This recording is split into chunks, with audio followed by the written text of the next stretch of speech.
কবে থেকে বসেছো? কবে থেকে বসেছো? তারপর পয়সা মানে 200 দেয় নিবেনি। তো মেলা হচ্ছে বলেই তো বসেছো। হ্যাঁ, ফুটপাতে ব্যবসা করে আর বাবু ভিতরে হলে খুশি করে এসে পয়সা কেলাপে দাও। হ্যাঁ হ্যাঁ। ওদিকে দিবা না, মালিক কোথায়? বাইরে ভিতরে ডাক, বাইরে ডাক না। বলে এসে পয়সা মানুষকে দিলে কত করে নিচ্ছে 200 টাকা করে। প্রতিদিন? হ্যাঁ, তোমরা কি ব্যবসা করছো? এইটাই মশারি ব্যবসা। মশারি ব্যবসা। 200 টাকা স্লিপ দিচ্ছে? হ্যাঁ, কি সাদা স্লিপ? দেখি।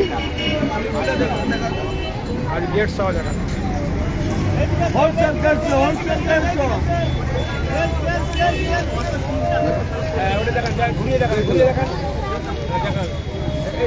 কোন ডেটটা? 26 তারিখ তো ডেট। হ্যাঁ, আমার কাছেও নিয়েছে। বক্তব্য বলেন, সব বক্তব্য বলেন।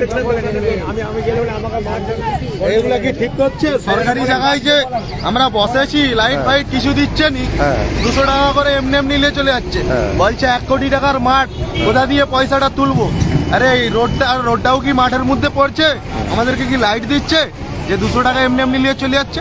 এটা কি ঠিক হচ্ছে? তো তোমরা আমরা দিচ্ছ- সবাই বলো। তোমরা দিচ্ছ কেন?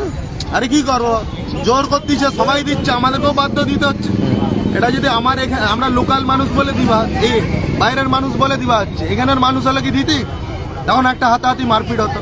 মেলা বলেই তো এখানে তো তোমরা এসছো, মেলা না হলে আরে এসছো? ওইটাই তো বললাম, হ্যাঁ।